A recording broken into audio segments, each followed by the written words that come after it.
গতকাল মানে মঙ্গলবার পরাগার পুষু স্কুলে চলে যাওয়ার পর অ্যামাজন থেকে আনা এই নতুন কুশন কভারগুলো পরিয়ে ঘর পরিপাটি করা শুরু করলাম। আজ রাতে আমার হাজবেন্ড বাড়ি ফিরবে। কাল তো ভোট, একদম ভোর ভোর উঠে আমরা ভোট দিতে যাব 3 জন। আজ রাতে মটন করব বলে দুপুরে একদম হালকা পাতলা রান্না করেছি। করব পাট শাকের ঝোল আর পাতলা মাছের ঝোল।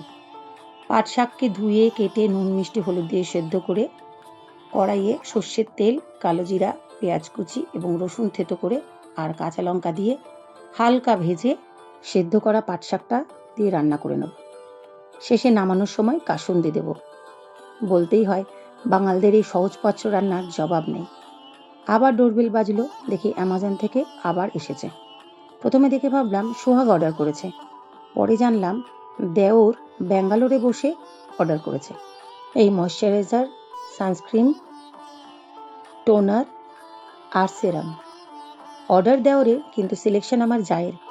আমি তো কিছুটা হতবাক আর অনেকটা আপ্লুত। ভালোবাসা ভাই ও স্মিতা দুজনকেই।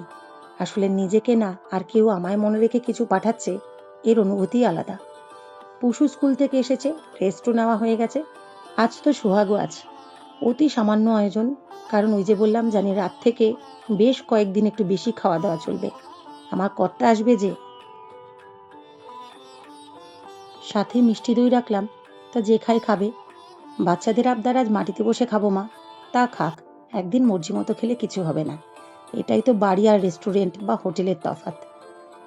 খুব তৃপ্তি করে খেলাম, তবে পেট ভরে খেয়েও ওই যে লোক, আরও ভাত নিয়ে বেশ খানিকটা দই দিয়ে মেখে রসিয়ে খেলাম।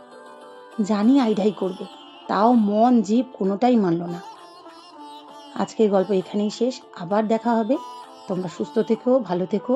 After all and before all, এটাই সবচেয়ে বেশি ইম্পর্টেন্ট।